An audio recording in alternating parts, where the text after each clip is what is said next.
Today in the media conference with Lal Goel, which is brought to you by V4 News, Global TV V4 Stream, Malnadu TV India, News गांव से, संवाद सारोकार news, Bharat Post News, Organ Donation India Foundation and Gyan.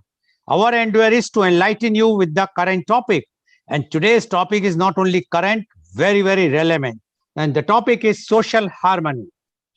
Social harmony is defined as a process of valuing, expressing, and promoting love, trust, admiration, peace, harmony, respect, generosity, and equity upon other people in any particular society, regardless of their national origin, weight, marital status, ethnicity, color, gender, race, age, and occupation, etc. Social harmony in India is a concept that indicates that there is love, affection in between different religions in India. The Indian Constitution supports and encourages religious harmony. In India, every citizen has a right to choose and practice any religion. There are examples of Muslims and Sikhs building temples. In India, different religious traditions live harmoniously. Seeds of religions call for social harmony in India. For popular film stars in India like Salman Khan, festivals of Hindus and Muslims are equal. According to Dalai Lama, India is a model for social harmony. He mentioned that in the last 2,000, 3,000 years, different religious traditions such as Jainism, Islam, Sikhism, and others have flourished here. The ancient Indian scripture Rig Veda endures plurality of religious thought with its mention Ekam Sadipra Bahuda Vadanti, meaning wise people explain the same truth in different manners. Emperor Ashoka in his 12th edict stated, I quote, the beloved of the gods, King Piyadasi, honors both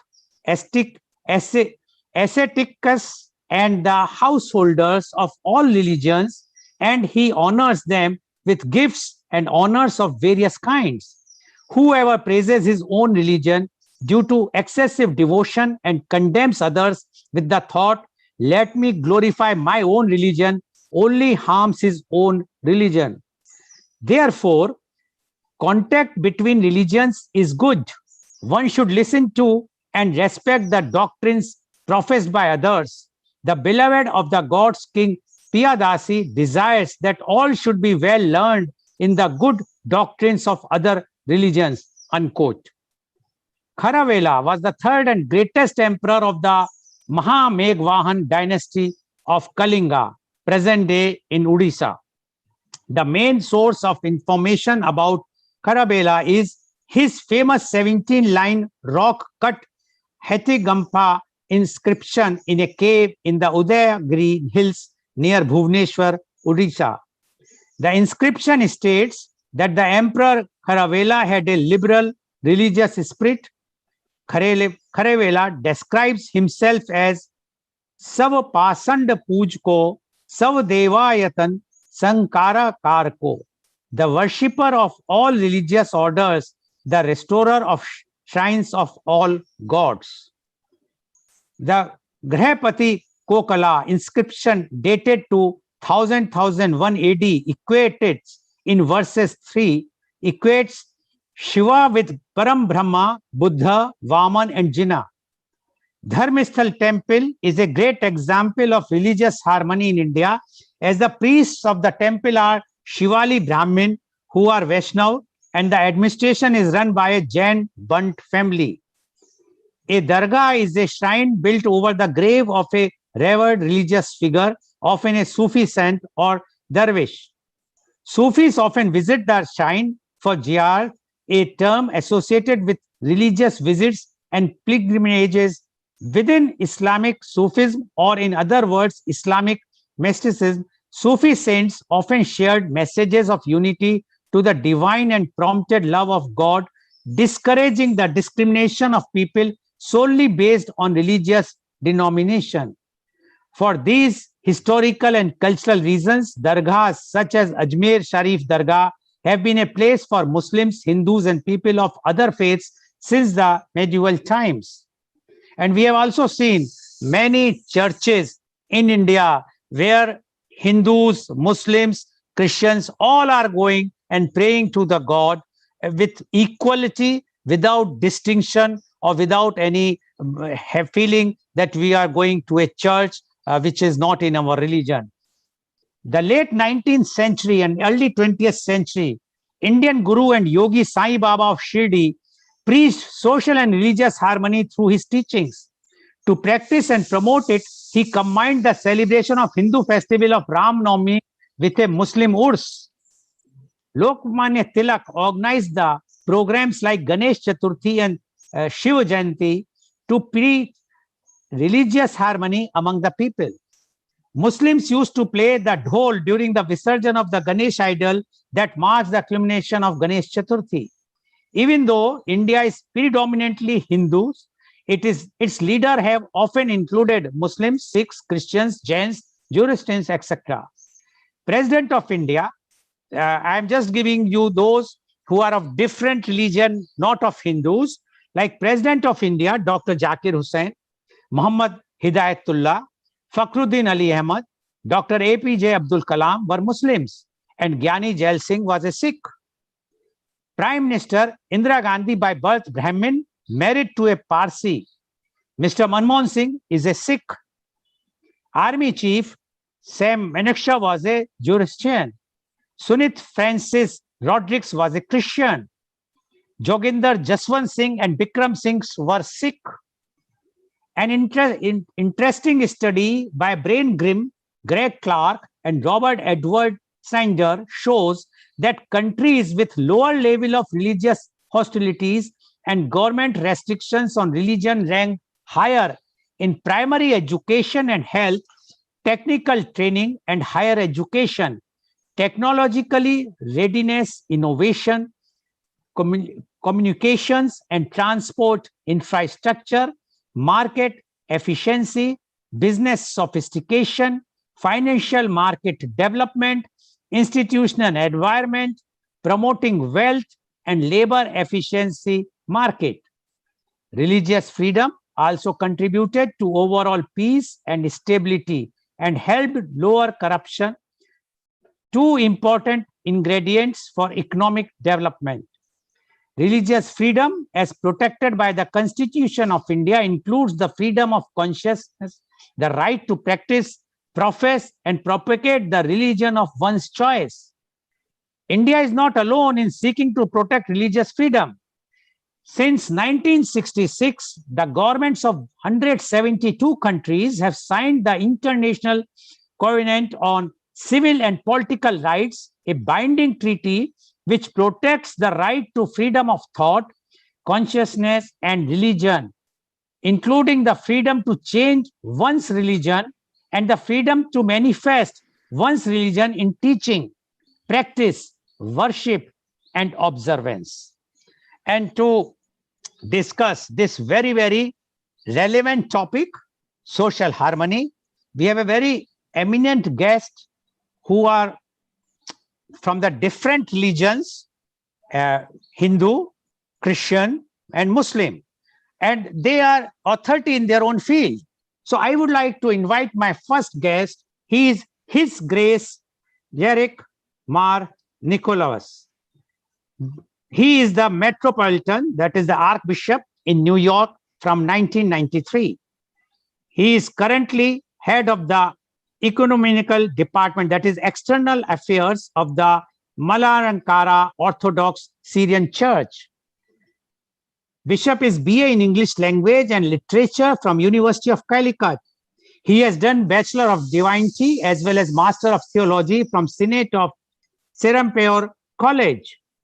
He is the executive member of the World Council of Churches.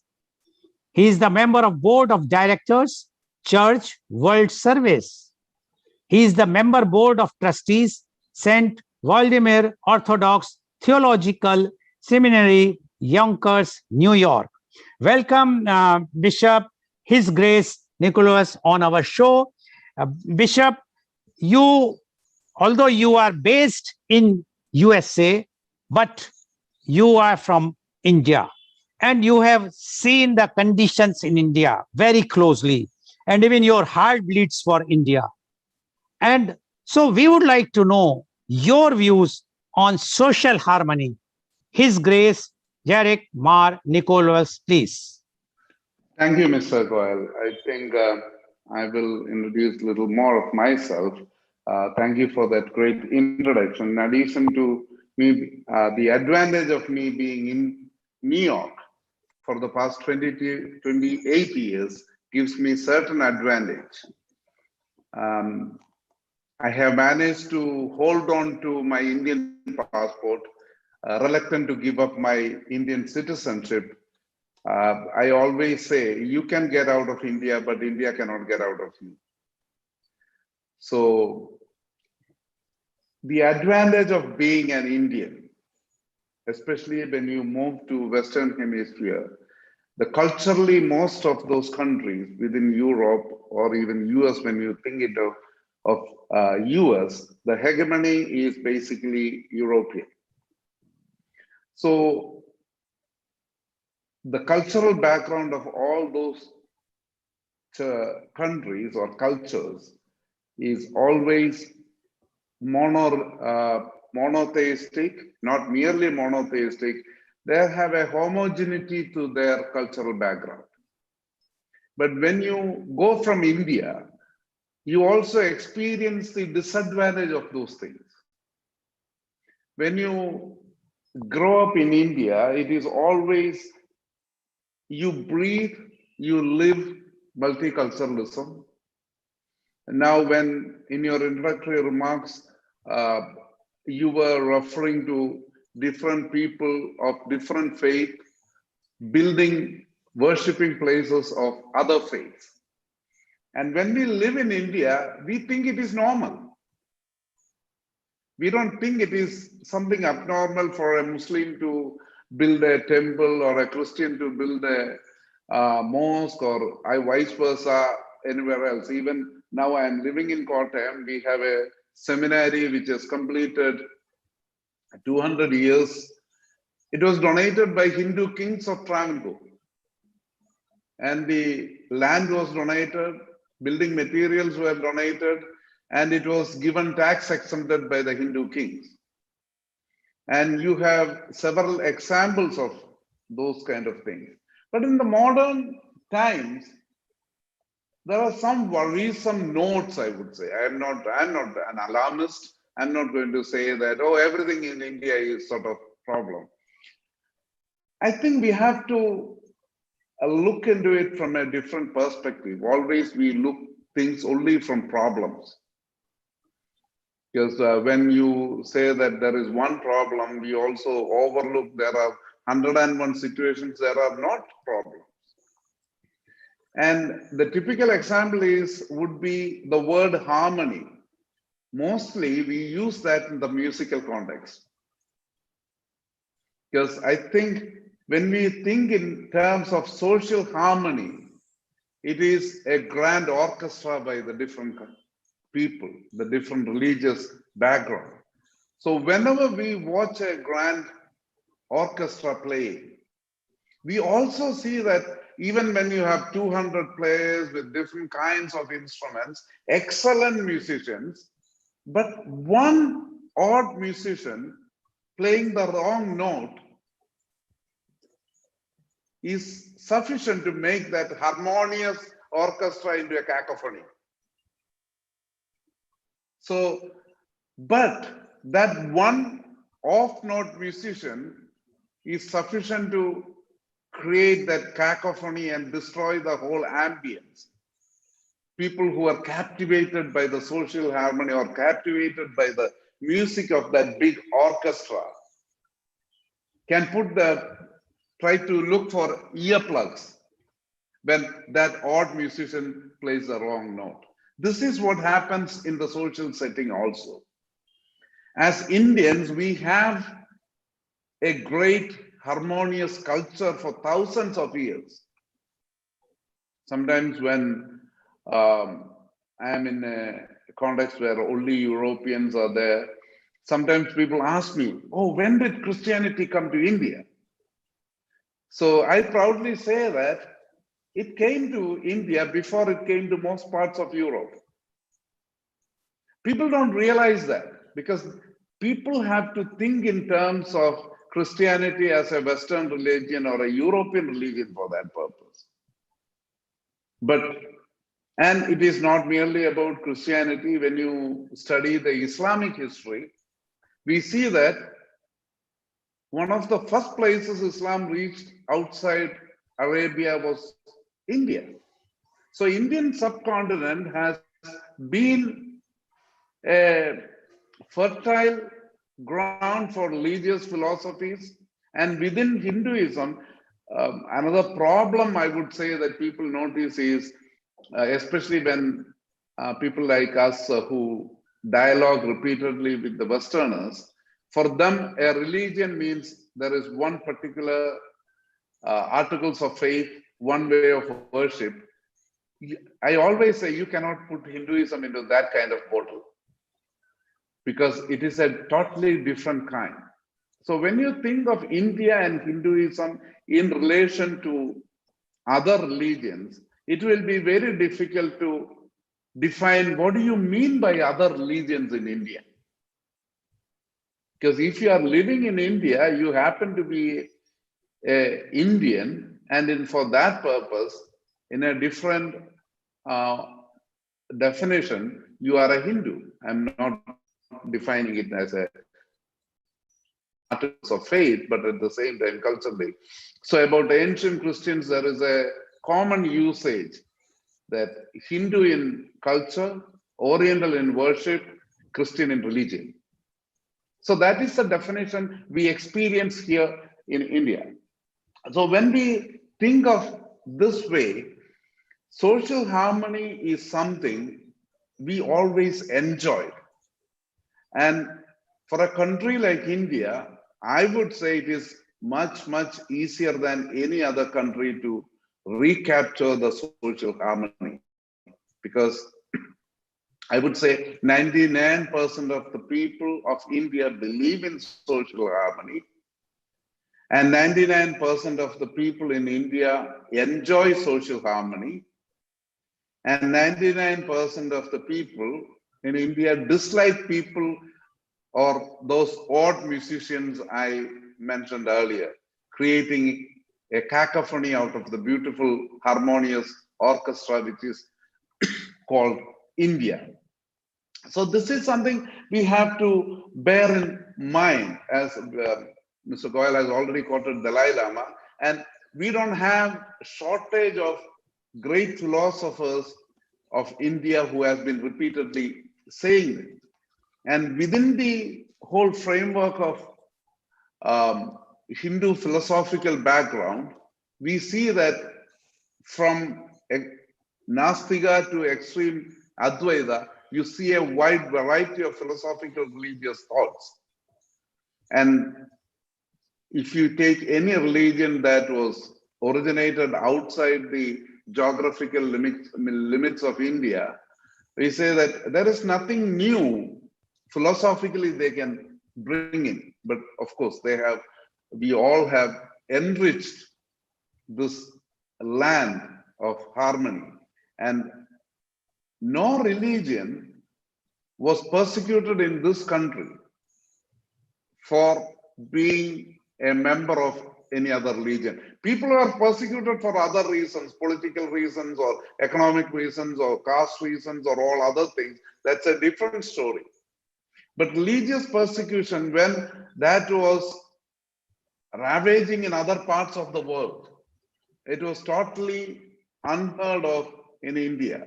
When you study Jewish history, as we all know that historically, if you take one religious group that was persecuted throughout the world for the longest period, we see that the only place the Jews were never persecuted historically was India. So, and we also know that Jews had a really millennia of presence in this country.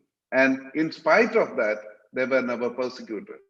And whenever other religions, whether it is Parsis, whether it is Christians, or whether it is other religious people of anywhere, if culturally they had some relationship with India, always they flee. When they flee their country, they always came to India. Because they knew if you go to India, you will be welcome, you will be protected, and you will be given asylum. So we should never forget this hegemony or the cultural context in which we thrive, we live. And when you come to the modern history of India, especially the independent history, this is not an ordinary democracy, this is a constitutional democracy. And the constitution guarantees, we know that in the modern history of the world, it is one of the most beautiful constitutions that exist. There could be people have disputing or arguing about the constitution of India, but those who have studied and historically, those who have seen how this constitution has protected the interest of the people of India, of different color, race, or the religious background. And it is always a guarantee, and in the modern secular terms, it is the greatest deity, I would call, not in the religious sense, but in the modern secular sense. The Constitution of India is the great deity, and the judiciary of India has always upheld that nature of the Constitution. But coming back to the social harmony as people's perspective, we can always see this from a top to bottom. You go, okay, this is, we'll say, when we say it is the kings always protected, it is not merely the kings protected. Kings or the rulers could do this because there is a cultural, socio-cultural living condition in this subcontinent which helped them to protect strangers, protect people of other faith. And I think it is Amartya Sen who quoted that we always think of modern secularism as a Western idea. I think it is from his book that Argumentative Indian. Amartya Sen quotes from, I think it is Ashoka's inscriptions, that the first time in the world when a ruler proclaims that nobody can be persecuted for his faith or his race or any of those kind of things, it is Ashoka. So even before Greeks, we call Greeks are the discoverers or the providers of democracy in the modern history, but historically we know that the Indians were always had that. And even when you look into the history of Ashoka's inscriptions, it is not that one fine day morning Ashoka woke up from his sleep and decided, okay, today onwards I'm going to inscribe. He was also brought up in a culture where a social, democratic, harmonious setting was there. Of course, we had wars, we had our own discerns, but a social harmony, a war was always considered as a political exercise. It was never about destroying a religious social harmony of the people. As a casualties of war, this could have happened. And this is something for modern Indians to keep on remembering. We are not trying to adapt some Western ideas of democracy. We are not trying to, my power just went off. Yes. I hope. Then what I will do, Bishop, we will take you afterwards once the power restores. Yeah. So that because it's a live. No, now the power is there. So you can please continue. So I just want to, because I was putting it on the timer. So I have no timer. You can go ahead. It's a nice listening to you. It's a very enlightening. I would say, I think it is wonderful idea. We have to look at social harmony not from as a political philosophy. It is something each and every one of us live. We live a harmonious life. I don't like my No, you have 5 minutes more, Bishop. yeah. I don't look at the religion or the culture of my neighbor and say, okay, he is a Christian, should I love him? Or he is a Muslim, should I not love him?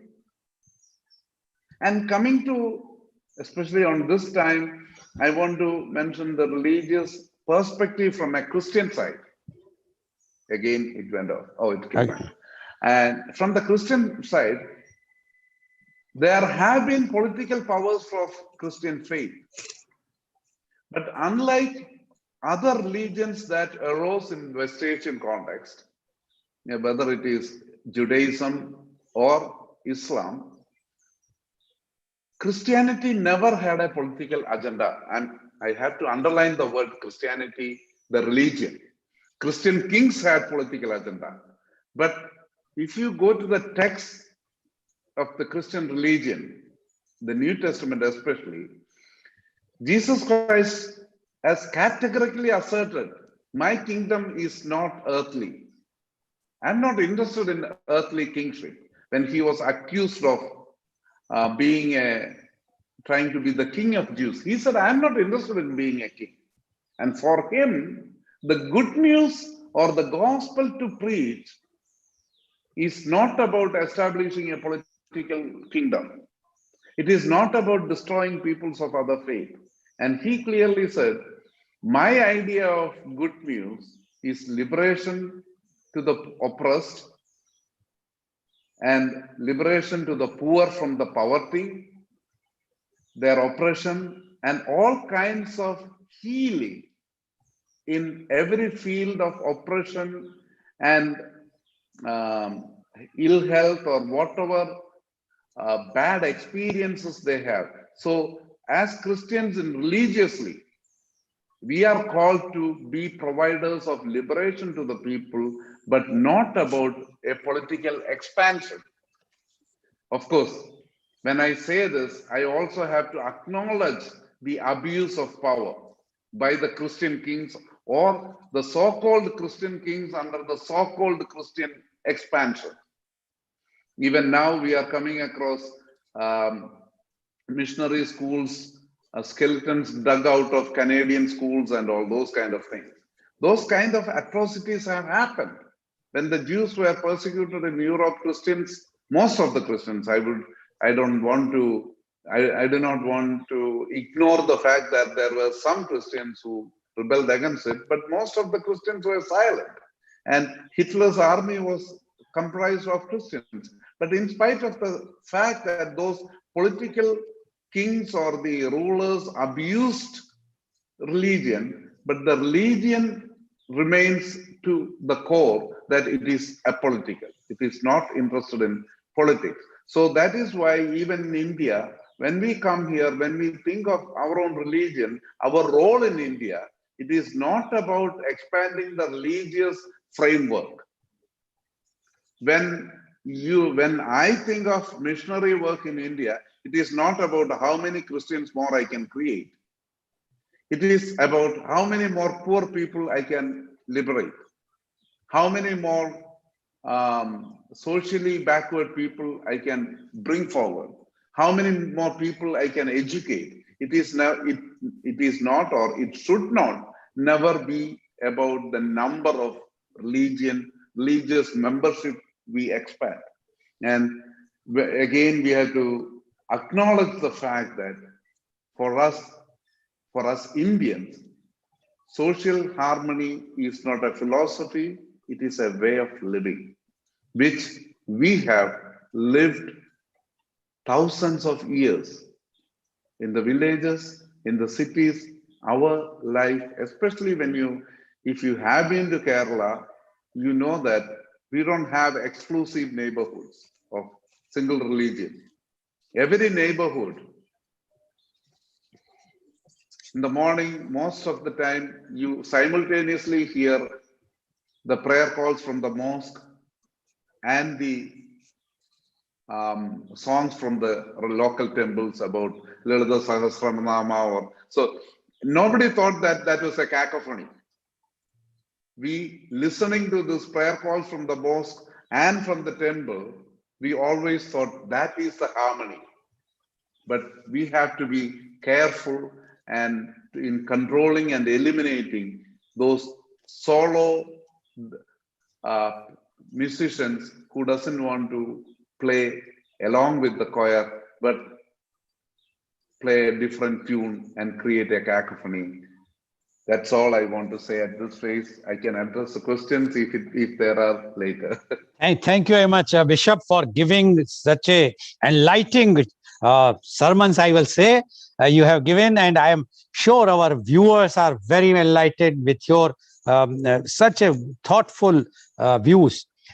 I would like to highlight few what Bishop has mentioned. Bishop started saying that he lived for 28 years in USA, but he has not surrendered his Indian citizenship. It shows his love for the country. And he says that Europe is, or the America or Europe, all are a homogeneity culture, while India is a multicultural country from the very beginning, not from now. And he has mentioned that not only the one religion or two religion, every religion has contributed for the other religion. And he has mentioned how the Kottayam seminary, which is near to the Kottayam, which is 200 years old, was donated by the Hindu king. Now, he says social harmony is like an orchestra. When we talk about harmony means orchestra, and he says if everybody in the orchestra is playing in a same note, then the one can enjoy. But even if one person, if he or she is not playing the same note, then it disturbs. Same thing is happening in the social harmony, which he has mentioned. And he says India is the country where no religious person was prosecuted. This is something which is a very, very remarkable thing. One can be prosecuted because of their other offenses, but not because he is a Muslim or Christian or Hindu or Jain or Sikh, whatsoever.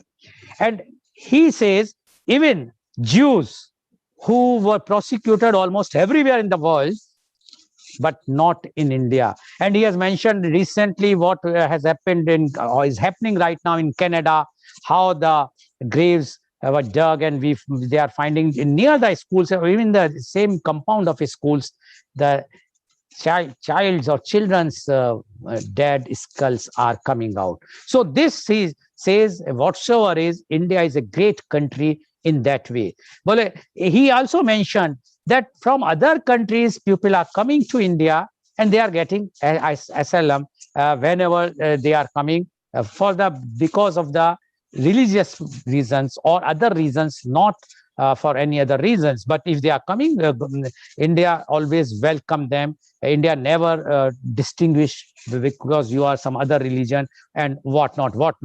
But one more thing, important thing, which he has highlighted is about our constitution. He says India's constitution is one of the best constitution in the world.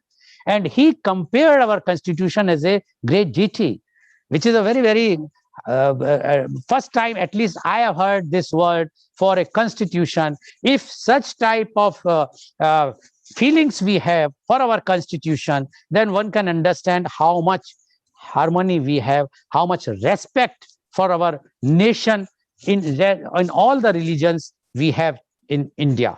And he says that the Christianity is having no political agenda. He says there is a distinction between Christianity and Christian kings. They might have political agenda, but not the Christianity.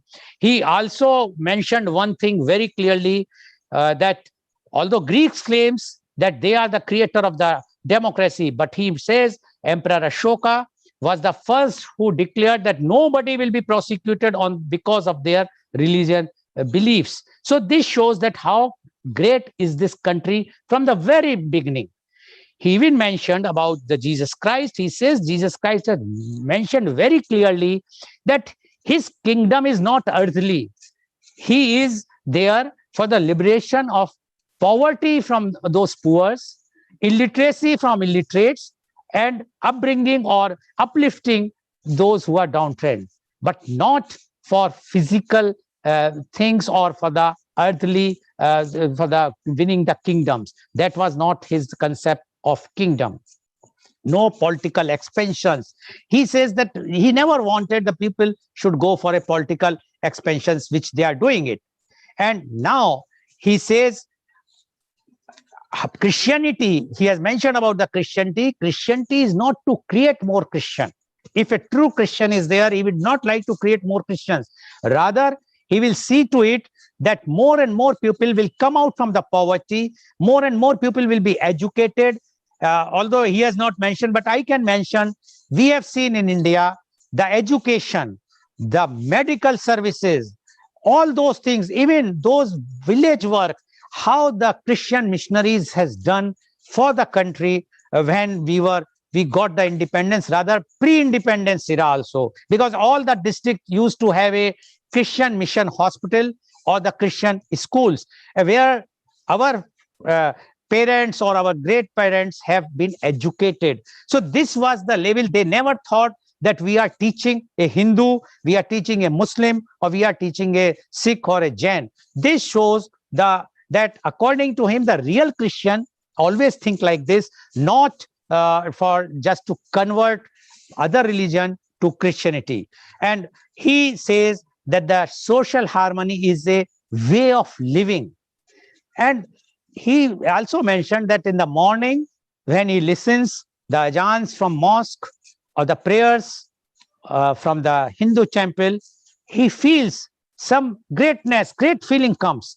Now, this is called social harmony. Thank you very much, Bishop Nicholas, for giving such a enlightening and such a, I must say, if all religions, I am saying all religion, Hindu, Christian, Muslim, Sikh, Jains, Buddhism, if they follow this, if they believe that the divide between religion is nothing, ultimate God is one, we all are following different paths, but we have our ultimate destination is one, then we will have no problem, and we need not to discuss this point, discuss this topic on this platform, because we have to live in social harmony. Although Bishop has mentioned there are some black sheeps in all the religions, not only one. So we cannot say that everything is fine. There are things, there are problems, but 99% believe in and enjoy harmony according to Bishop. Thank you very much, Bishop Nicholas, once again. Now I would like to invite my next guest, and she is Miss Nusrat Jahan EK. Ms. Nusrat Jahan EK is MBA in Aviation Security Management from Edith Cron University, Australia. She also did Diploma in Airport Management and International Sales and Marketing in Aviation. She is the National Vice President of Republican Party of India, Thawle. She is the General of International Human Rights Commission. She is an eminent social activist and philanthropist hailing from Malabar, Kozhikode. A strong and efficient female leader with great social ethics, showed her commitment to society by her entry into charity works in flood crisis and aviation issues affecting Indians abroad. Her entry into politics was for the cause, uplifting the needy, and to give a helping hand to support the sufferings lot amongst Indians here and abroad. The debut entry into politics was by contesting in the Parliament election 2019, aiming at solving Pravasi issues and the minorities issues. An active and inspiring personality who is always there for the Indians abroad. A hard-working member of the Malabar Development Forum and Save Karipur Forum. As a person with a strong background in the field of aviation in the 22 years of the service in several aviation companies, known well the crises and solutions of the Pravasis from her contacts and connections to many, visited many Arab nations for solving and studying Pravasis issues and their problems. Welcome, Ms. Nusrat Jahan EK on our show. Ms. Nusrat Jahan, you have heard the bishop, his views, and now we would like to know, because you are representing another faith, another religion, that is Muslim. So we would like to know your views about the social harmony. Ms. Nusrat Jahan EK, please. Please unmute.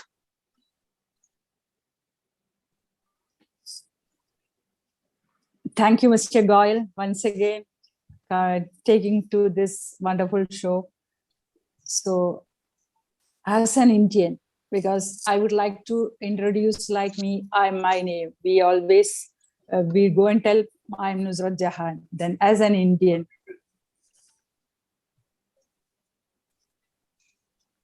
Yes, please go ahead. yes, I'll sound is then.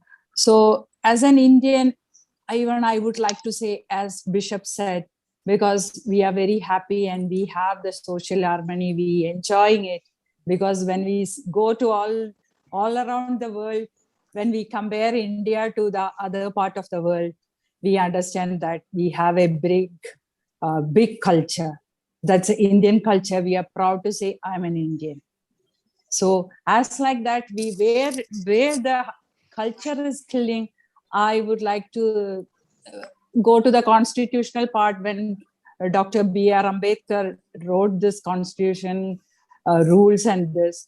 There, the caste and religion was taken out of it, and we had a correct view about it to flip the downtrodden community and give them education, bring them up. Like that only we studied actually. When we grown up, we didn't see any religion and caste or anything when we were in our small ages. But now in India, everywhere, wherever we go, within religion itself, we have problems. So I would like to say that from my knowledge, Islam is a complete lifestyle. It's a catalog for the life. There it states everything it states about the harmony and peace. And the life of Prophet was an example for all those things. And his life in Medina was, that is taking as a role model for Islam. So what we are following, if I ask 50% following, I don't know. I'm not very sure to say that. Islam is followed. All we can say I'm in Islam. So, but the role model of Prophet Muhammad sallallahu alaihi wasallam was completely different what now we speak in India. So as Bishop said, the political side of Islam was not this, what we say. Islam doesn't have any political aspects. So that is it, and that shows in the life of Medina of Prophet Muhammad, and how I would like to say a story from the Quran, from the background of that basing, because in Mecca Prophet Muhammad was born and brought up in Mecca. So when he became a prophet in his 40 years, there were a lot of enemies. He couldn't preach his missionary works in Mecca. So what he did, he was silently working on that as a Islam prophet. So what he did was he tried his best level in Mecca, and later on, he had very life threat even in Mecca. That time only he planned to move from Mecca to Medina. So he didn't make any war or anything to the people, because his thought and belief was peacefully he have to do, show the lifestyle to the people, how to live. So he decided to go away from Mecca to Medina. So there it shows that what we have to do to the enemies. So, but here that is not happening nowadays, no. So when he left Mecca, he told to Mecca, there is a words from Prophet's mouth, "Oh Mecca, if our people was not thrown out of from this city, I would never have gone to another city, because I love Mecca. This is my birthplace." He was telling them. So how he felt when he did? He didn't go for a war there. Then what happened? So about the political side, I would like to say when he came to Medina, the people welcomed him up from Medina. There it was not Muslims in the Medina at that time. All religion, without religion, every type of people was there. But they accepted him as a very good guest, and they gave him all space. At that time, Medina was ruled by Jewish tribals, like we call tribals like Banu Qurayza, Banu Nalir, Banu Kainuka. All those tribal, it was under them, all the commercial, socio-political, and all the political, economic, commercial, everything in Medina was under this Jewish tribes. But what happened later on? He worked with them. He lived with his style with them, accepting their rules by being his thoughts and belief. He didn't change his belief. So what Islam says there, we can understand from the Prophet's life, because if he can be with those people and accept those rules and live in that kind of city, so they also accepted him. Both of them accepted. So when there is a political or an economic day where we live, Quran correctly says that we have to obey the rules and be with the government and live according to that situation. Don't make problems. So what happened later on? He was the leader of Mecca after years in this place. He didn't go for any war. How it happened? So what is Islam? So no political agenda or not forcing anybody to believe in Islam or you have to be this.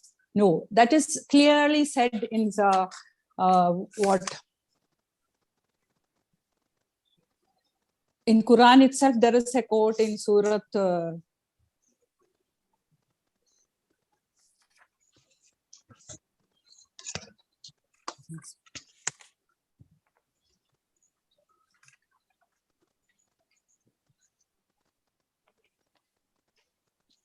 Quran clearly says that, see, there is right and wrong is already clear. True and false is already there. The belief is there. So no compulsion. There is no compulsion in religion.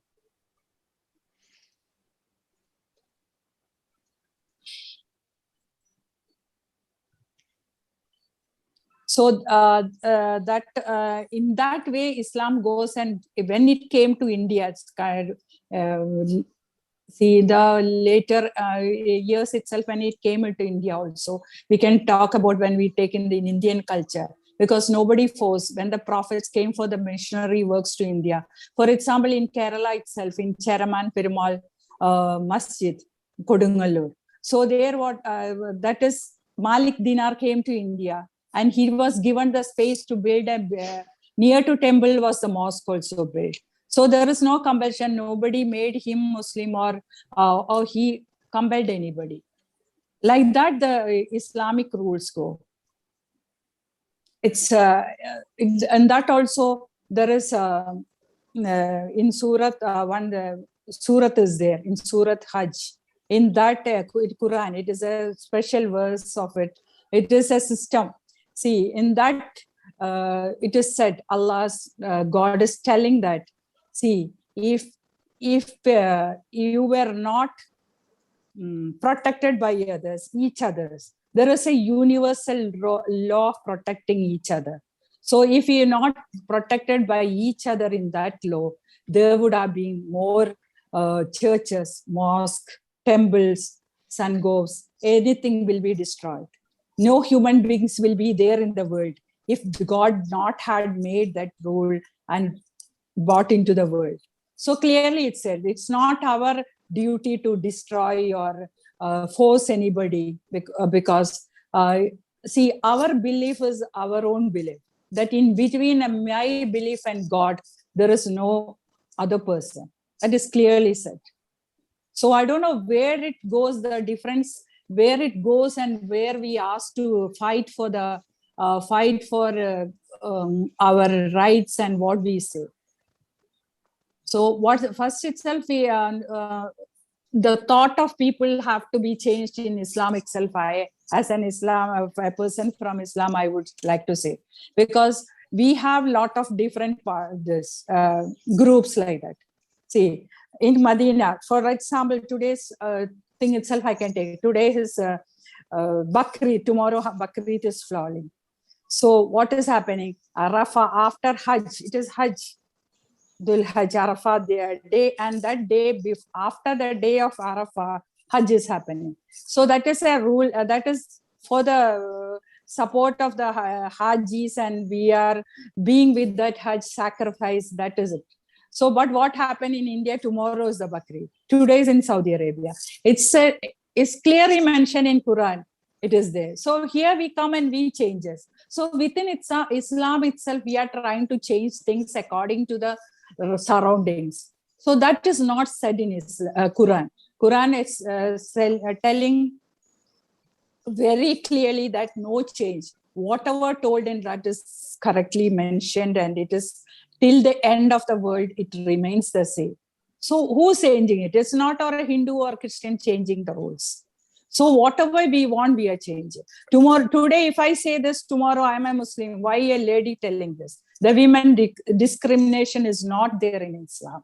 So today, when I say this, why? How can you say this Kali is decided?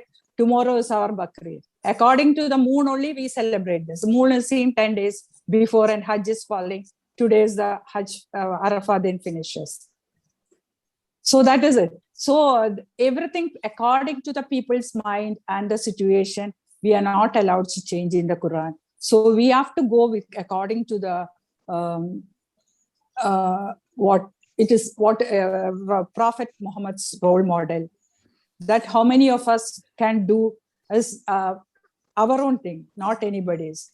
In that government rules also, government side also, we have to obey. Everything is clearly said.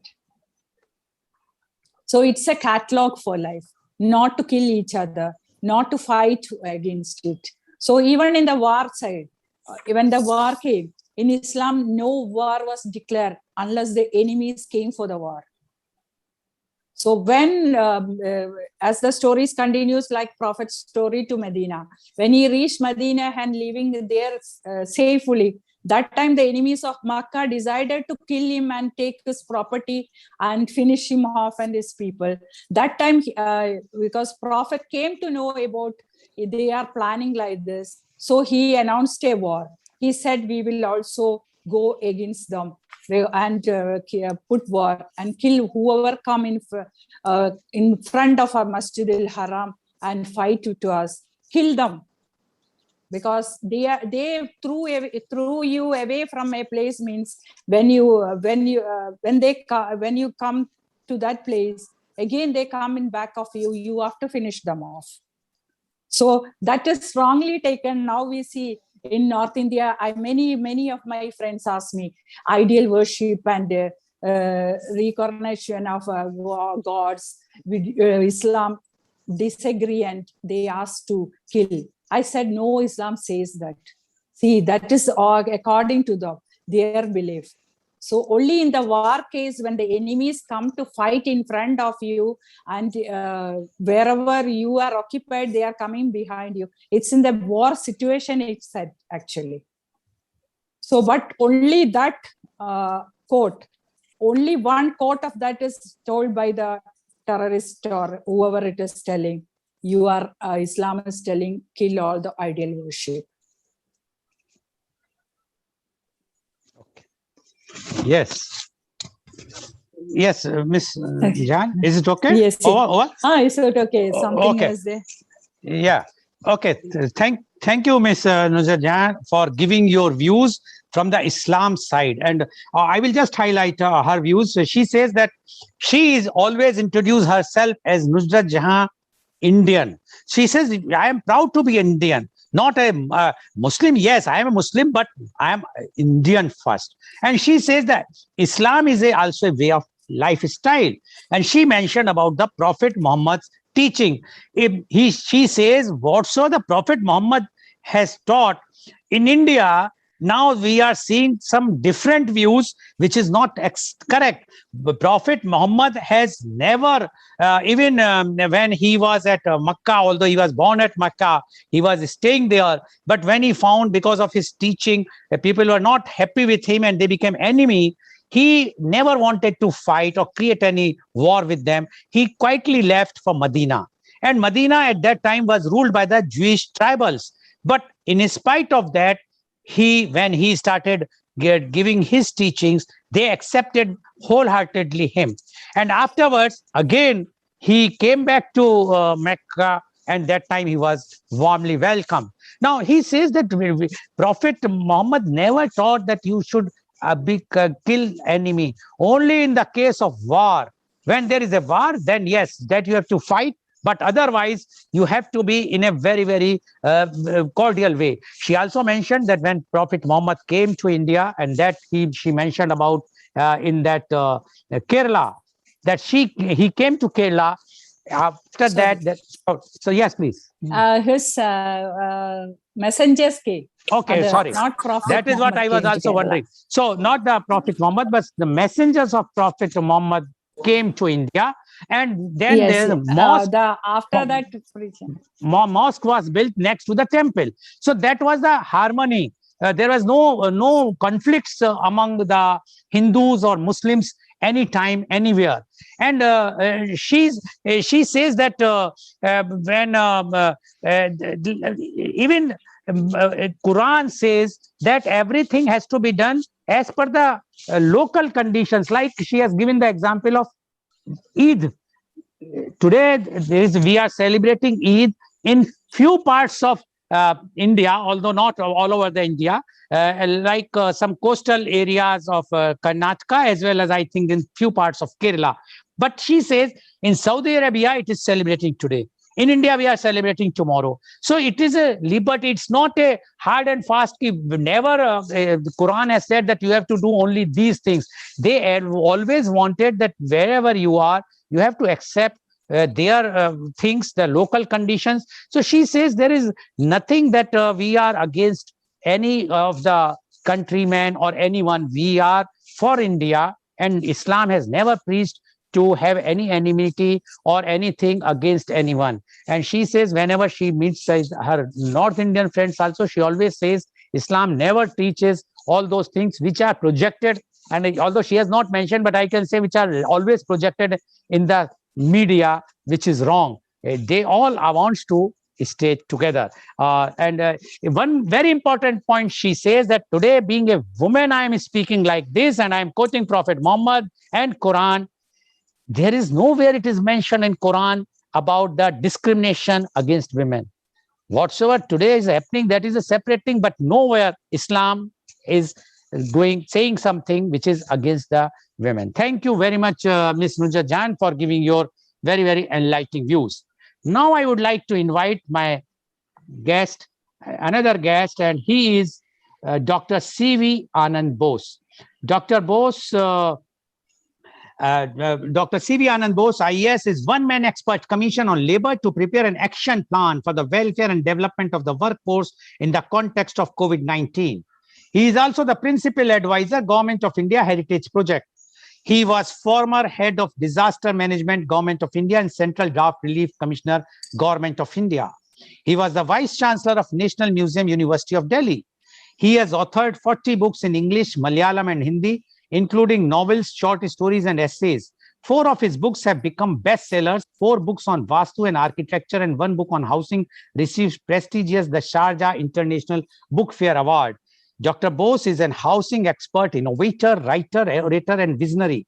The path-breaking institutions set up by him, such as Nimriti Kendra Building Center, District Tourism Council, and Habitat Alliance, have been replicated at the state, national, and global level.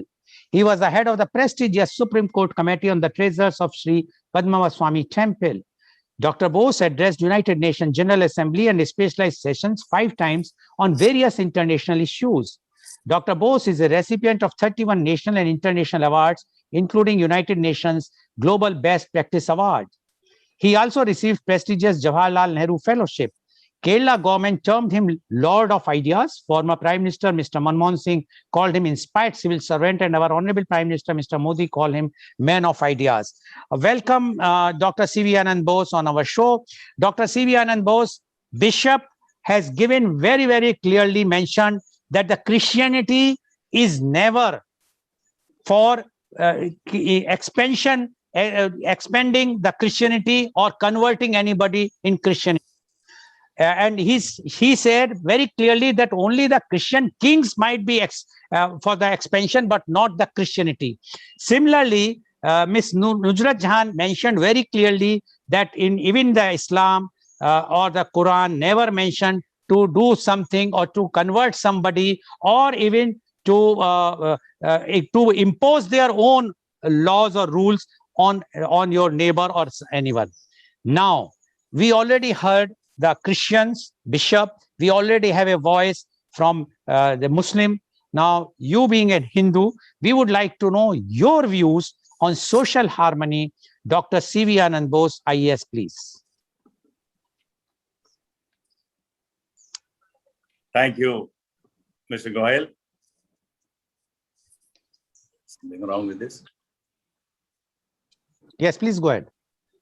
Some problem? No problem. Please go ahead.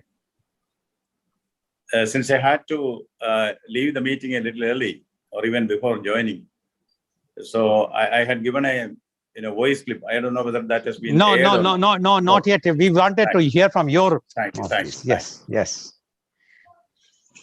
Now the mode question, not only before this panel, but before the entire India, is one of social harmony. The dilemma of Shakespeare's Hamlet was to be or not to be. The dilemma of the various religious groups in India is knit India or quit India. There are very encouraging words which have come to us from the citadels of Indian nationalism. Recently, we had the Supremo of the RSS, Rashtriya Swayamsevak Sangh, making it very clear in unequivocal terms. He said, Mr. Mohan Bhagwatji said, a Hindu who wants a Muslim to leave India is not a Hindu. Very clearly, it has been stated that this is a pluralistic society where the majority and the minorities have an inalienable right to exist and prosper. India belongs to all. India does not belong to any particular group or a particular community. That is the basic beauty of the unity amidst diversity, which characterizes the Indian ethos and belief. Now the question is, how do we put it in practice? I'm glad that the Honorable Bishop and Nasrat has given two sides of the same coin. We have to realize that this country is pluralistic. India is secular, not because the word secularism is there in the Constitution of India. India is secular because the Indian mind is secular. India is secular because India believes in Vasudhaiva Kudumbakam, that is, the whole world is one family. That is precisely what keeps India going. As far as the Constitution is concerned, Article 21 clearly states that there shall be no discrimination on the basis of religion, language, or culture, or any other divisive tendencies. Article 30 of the Constitution grants freedom to the minorities to run their educational institutions. The Constitution is a great protection for minorities in this country, irrespective of whether one belongs to the majority or the minority. Pluralism demands, secularism demands that every Indian should be proud of being an Indian. It is a feeling in everyone. I belong not to the north or the south or the east or the west. I belong to the whole of India, and the whole of India belongs to me. That is the spirit of nationalism. And what is nationalism? Nationalism is not a narrow-minded concept. Nationalism means taking pride in what the nation does, not whatever it does. There is a difference. Taking pride in what the nation does, not whatever it does. In the Constitution of India, there are checks and balances to see that no particular community overrides the other community. We are all knit together, the one common heritage, the common ancestry, which is there for Hindus, Christians, Muslims, Sikhs, Parsis, or any religion which is existing here. We always flaunt the dove and the olive branch as symbols of peace and harmony. But in a pluralistic society, a democratic polity, I would say the porcupine represents the pluralism of India better. You know, the porcupines have a habit in extreme winter. They come to a close cuddle where thousands of porcupines stay together. Then, while other animals, they stay separately in winter. Once the young porcupines felt, why should we stay together and get hurt by the bristles of others? Why can't we be independent? So the young terms of the porcupines decided to stay separate. Then came extreme winter. The porcupines started dying one by one because alone they could not stand the extreme cold. The old ones among them said, why not come together? You may get hurt. There may be bristle blow on you. There may be bruises. But the seniors among the porcupines said, the elder statesmen among them, the senior citizens, they told the youngsters, the bruises of unity is better than the death of disunity. The bruises of unity is better than the death of disunity. I think in India, what we need is unity amidst diversity. Unity is not uniformity. Every religion has the freedom to believe in what it think is to be right. Yes, let us agree to disagree on matters of faith. Let us agree to disagree on matters of religion. But one thing is certain, India is one and India belongs to all. If that feeling is there, I am sure social integration is something which can easily be achieved in this country. Now, how to go about it? I would say that the basis of democracy is dialogue. We should have constant, incessant social dialogue among various communities of India. This social dialogue should start in the villages and flow at the national level. Every issue which is of national interest has to be taken up there. And all the best brains and the best minds, including the ordinary people, should come together, work together, stay together, talk together, and find a solution to the problems that are there, apparent or real. Therefore, I would suggest that the government of India set up a National Social Security Council, a social integration council. I repeat, a social integration council at the national level, where all shades of opinion, be it religious, be it cultural, be it linguistic, be it literary, whoever is playing a role in India should get a berth in this kind of representative bodies, which is like the Social Integration Council.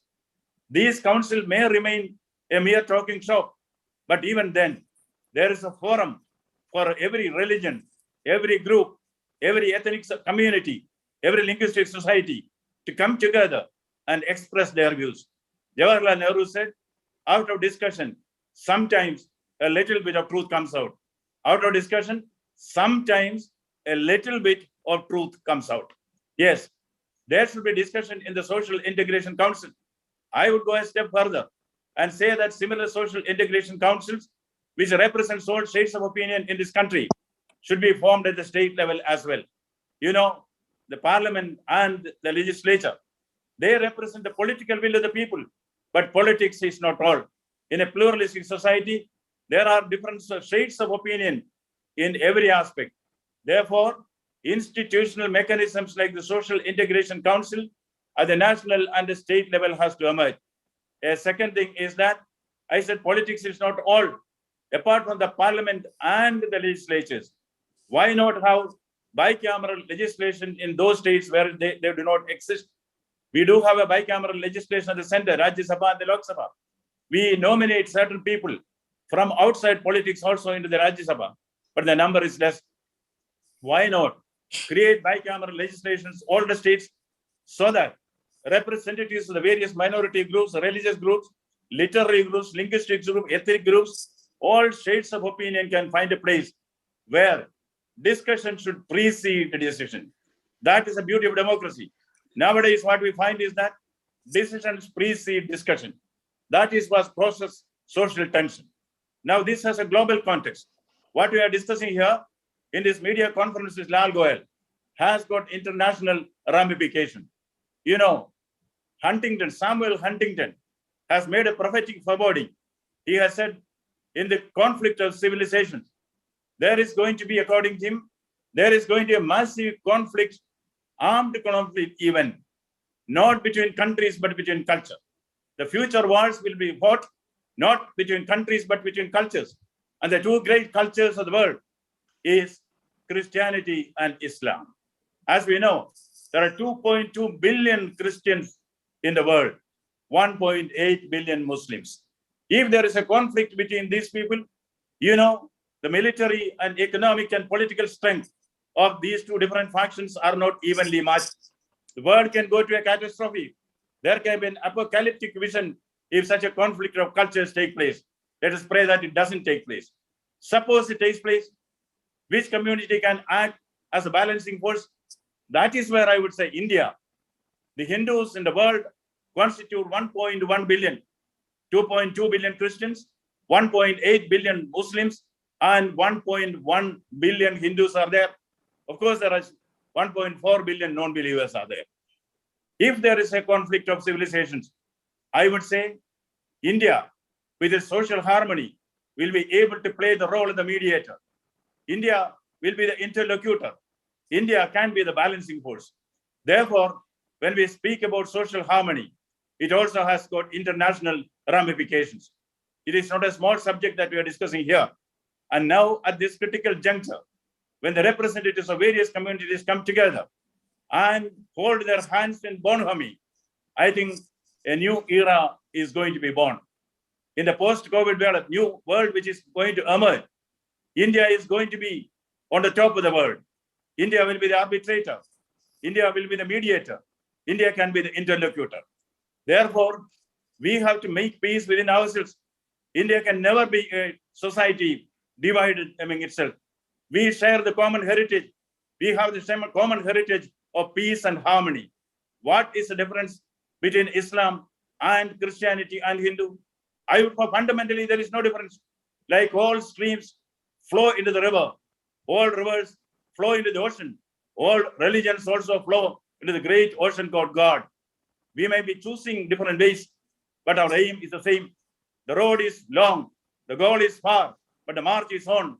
All of us together, holding hands, all the communities will certainly reach its goal. There is no doubt about that. Therefore, this is the occasion for us to do introspection, to think and see where we are heading. And that is very important. As you all know, if serious things come. Now, yes, when we come to the Bible says, love thy neighbor as you love thyself. Is it not the same thing which the prophet also teaches?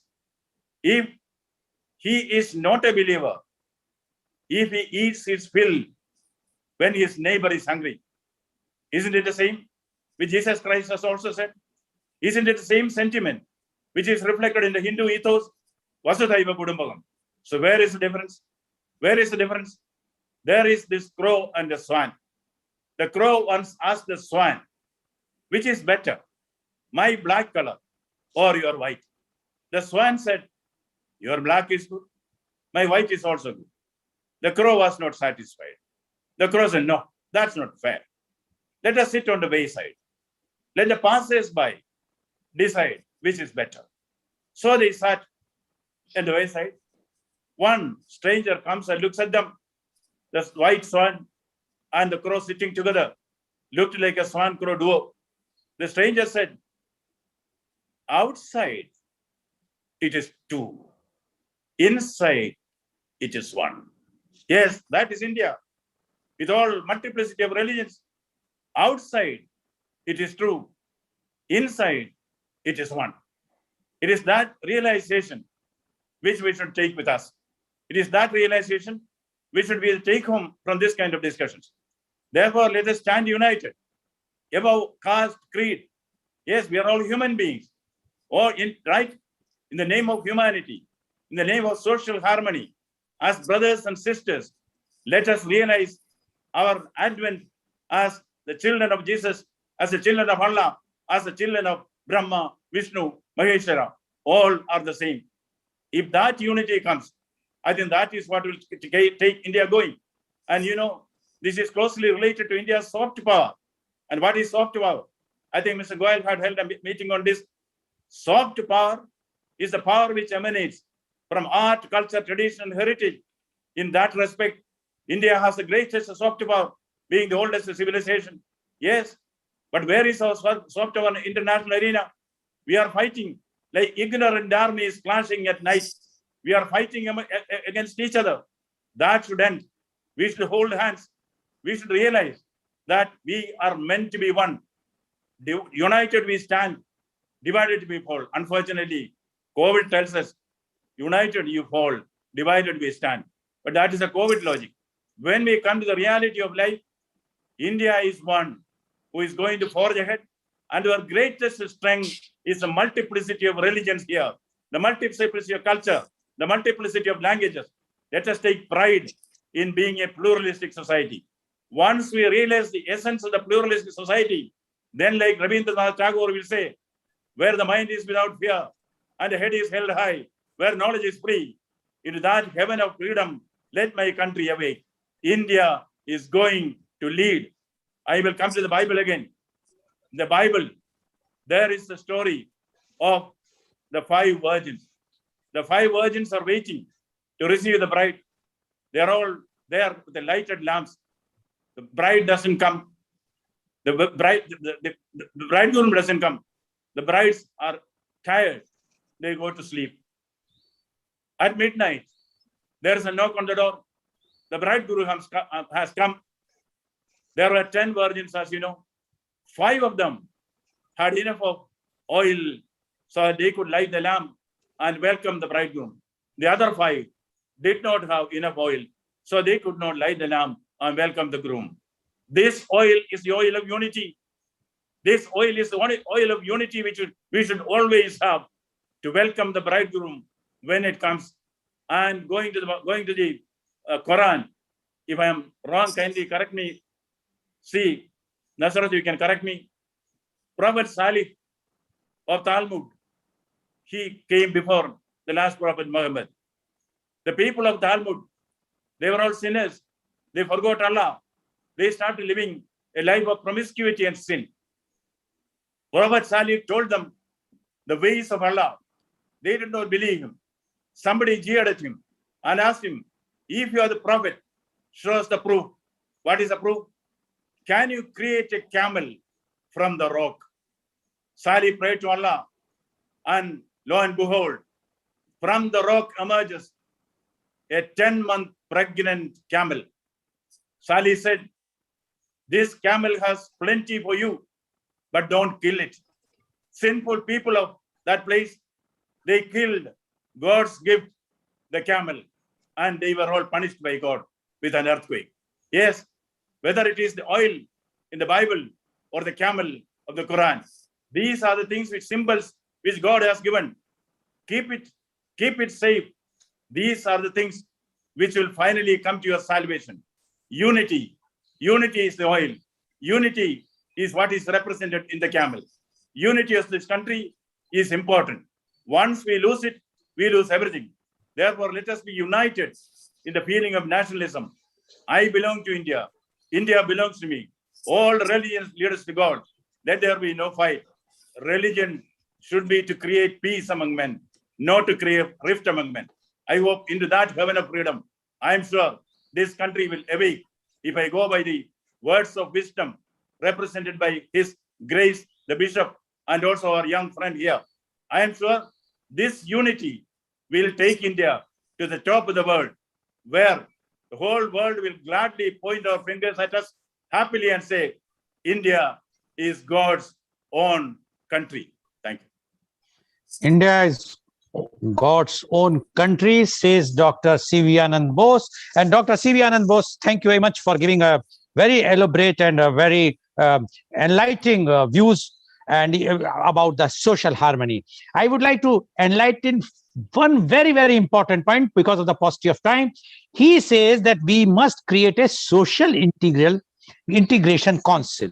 Now, this is a very, very important point because he says like the parliament, it's a political forum, but we should have a social integration council, where all the religions heads or those who have been nominated by their religions people will be participating, and they will be openly discussing all the problems or what not they have. And because of the discussion, some solutions, some truth will definitely emerge. And he even further said, why only to keep it only for the central level? Let it be on the state level also, so that everybody should get the chance to discuss and see to it that no conflict should emerge among this. Although Dr. Bose, I know that because being a bureaucrat, whenever there is a conflict, then only the Mohalla peace committees and other things were constituted. But the suggestion he is giving is,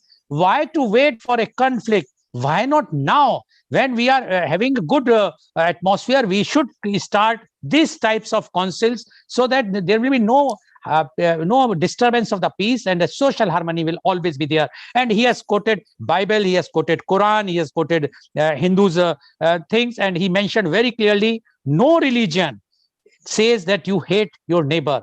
Even he says that in Bible it is mentioned very clearly, love thy neighbor.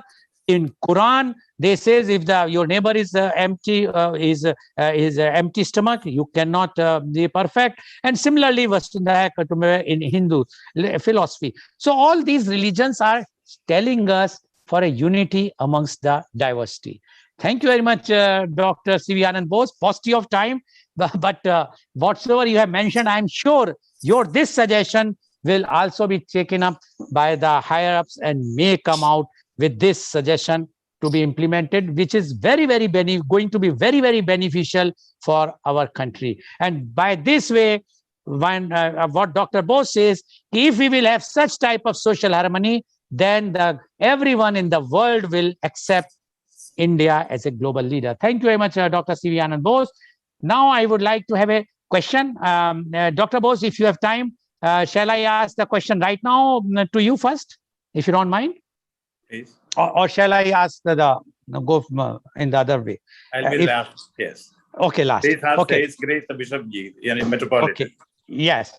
So my question goes to Bishop on His Grace Bishop Metropolitan. Bishop, Christianity has been in India for centuries. Do you think there is any conflict between majority and minority in India? And what, according to you, is the way forward for this nation to establish social integration? 2 minutes, please. Yeah, I think I wouldn't say we have a conflict between majority and minority. But at the same time, I don't want to ignore the fact there are skirmishes here and there. As I mentioned in my main presentation, we have to differentiate between, because there is no conflict per se with Christianity or Hindu. Here and there could be conflicts. And when we dig into the situations, we see most of the time those are not religious conflicts. There could be some local goons playing their mischief. And again, coming back, as I mentioned earlier, there's always somebody who is trying to play the wrong note in the harmony. So here I would say the government, whether it is federal or the state government, to take that step to make sure that the people who play this disharmonious notes is put into control, and that they should not be allowed to escape because they belong to a minority or majority. So that is something that could be considered as because as a minority, generally, I feel protected in India. Because I have crossed several national borders within my work period, but the safest place I always feel is once I cross the Indian border. Somehow I feel safe here. So I would say I feel that safety, but at the same time, the people, we have to make sure that it's the religious leaders as well as the political leaders have to make sure that these local people who try to take advantage and create disharmony should be controlled. And I always, we have even our personal discussions, I endorse and encourage. I hope the government will move forward the proposal Dr. Bose has presented with the Social Harmony Social Council includes, because we don't want anybody who doesn't have a place on the table. If our table is smaller, it is not to avoid people, we have to build a bigger table.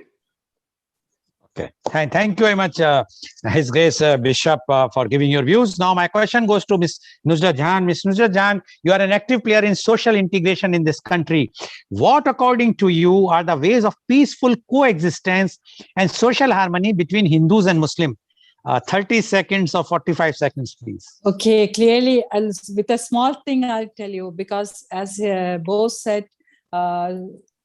conflict on cultures will be happening next. So we have to be prepared for that. So I think Islam has a big role to play according to the Islam's policy. If you take a quote from within surah, from Quran ayat we call surah, in that one surah is there, surah Mumtahana. In that clearly in the 8th version it is said, La yanhakumullahu anilladina lam yukatiluna fiddini walam yuhrijukum min diyarikum an tabruhum wa tuksitu ilayhim inna Allahu yuhibbil muqsitin.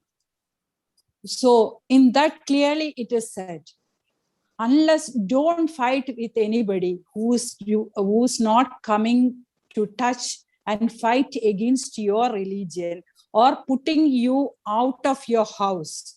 It's clearly said. That is the meaning of that verse. If somebody is not putting you out of the house or fighting against your religion and your belief, be kind to them and justify to them. Allah loves kindness and justify. So this Islam has to follow. That is a small and big message to the people of India. So we don't have any problem if you are a real Islam. We are real Muslim. Thank you very much, Ms. Nusrat. Now my question goes to Dr. Bose. Very, very brief, Dr. Bose.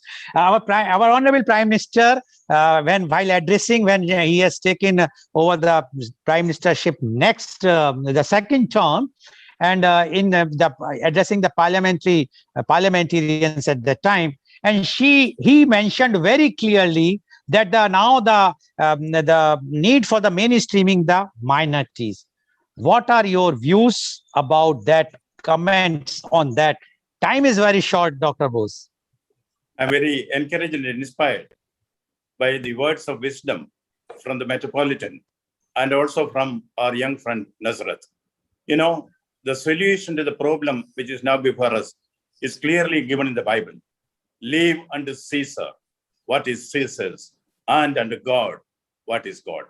That is a great lesson of peaceful coexistence. Once that is translated into action, I think India will be able to bury all its differences and come out together.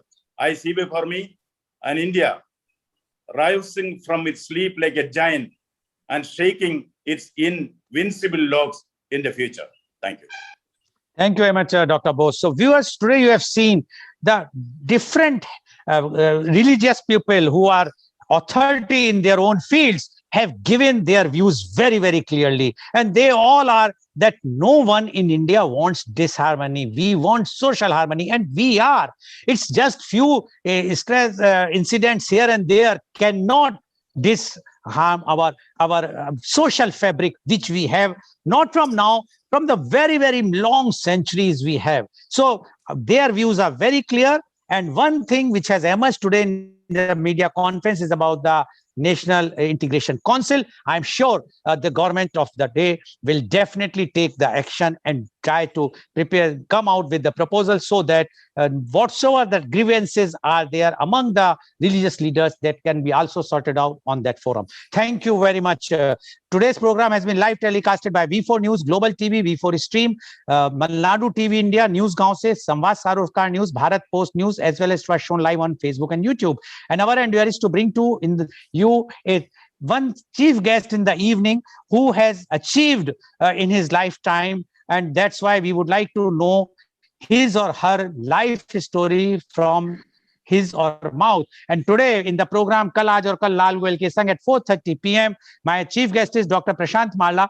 He is MBBS MS MCH Urology. He is the medical director, professor and head of the department Urology, Andrology, Renal Transplantation and Robotic Surgery, AJ Hospital and Research Center, Mangalore. So please tune in today for Kal Aaj Aur Kal Lal Goel Ke Sang at 4:30 p.m. Thank you very much, Dr. C.V. Anand Bose. Thank you very much, His Grace Archbishop Nicholas. And thank you very much, Miss Nusrat Jahan, for joining and giving such a